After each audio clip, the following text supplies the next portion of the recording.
Sure. What I did for Samira's classes is put together a little 3-page document. Are you telling me you can sum up the entire history of French wine in 3 pages? Hang on. It's not just the grape that they're interested in. It's the whole concept of terroir. Terroir. Terroir. Terroir. Terroir. Terroir. The terroir meaning the place where something is grown. So where that wine is made, you have a combination of factors. It's not just enough to know the major regions. Once you find a region that you like, within that region there are sub-regions, all these sub-regions and so forth, all the sub-categories.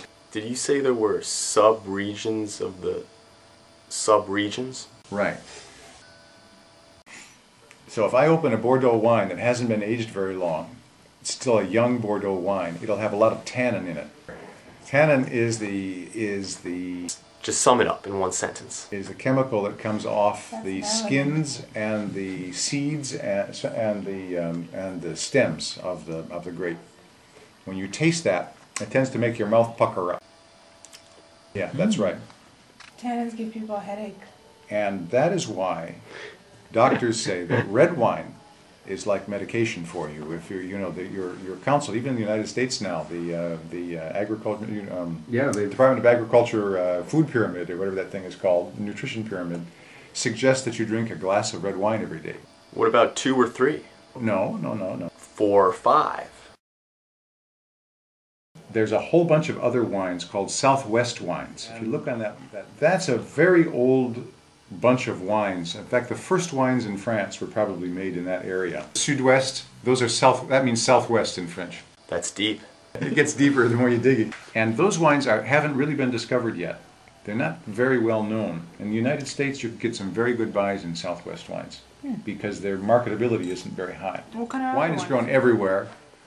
Table wines are just wines that are outside of the Appellation Contrôlée area and, haven't been given any particular sophisticated wine growing expertise or emphasis. And so it's just table wines are probably 85% of all the wine in France. Have you ever drank a table wine on a sofa? A good year means lots of things, but it generally means that the climate was gracious. 2002 was a good year, wasn't it? 2002 was a bad year. I graduated high school that year. It was a catastrophic year.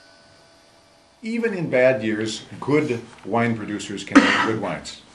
So there are a lot of parameters. If you get a Bordeaux wine that is heavy in tannins, it means that the wine, first of all, is probably good for keeping 20, 30 years. It also means that you don't want to open it too soon. You usually need to wait 5, 6, 7, sometimes even 10 years before you open a really tannin wine from Bordeaux. Like that's going to happen. This one, which is a Saint-Émilion Grand Cru, 2001, which is a really excellent year. This wine you can probably keep 20 years. I think there are something like 6,000 different wines produced in France. Name them.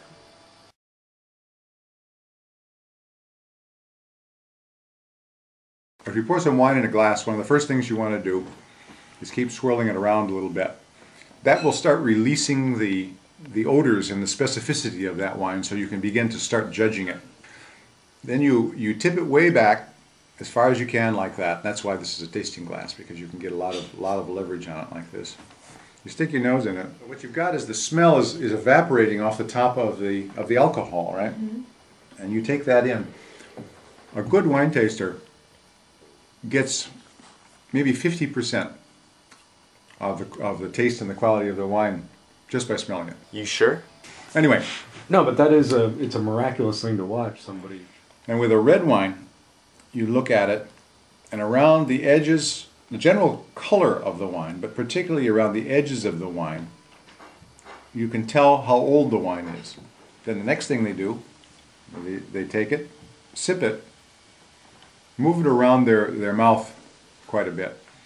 And the last thing they do after they swished it around and contemplated a bit and sort of sensed about what the composition of the wine is, you swallow it, and then you test to see how long you have that lingering sensation in the back of your throat. If there's glue in the wine, it's a good sign. No, not glue. Not glue. If it's a good wine, you usually see what are called tears Yeah. streaming down the side of the wine. The tears in and of themselves don't necessarily mean too much. It's generally related to the alcohol content of the wine. You really like wine and you want to start playing around with the subtleties of wine, but then you start getting interested in laying wine down and keeping it for several years. You also need some place to put wine simply because wine doesn't tolerate high heat or too much sunshine. You sure? Right. Sun and heat will permanently damage it, yeah. The ideal temperature for a cave is a wine cellar. The ideal temperature for a cave is between 12 and 14 degrees centigrade.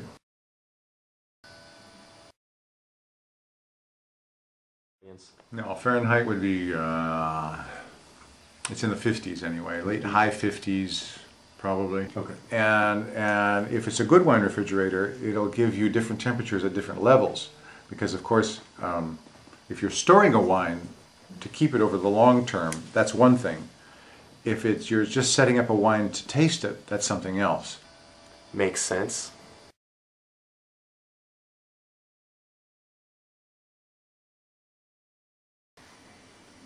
Oh God. It's probably not the That's a right cheap one. wine.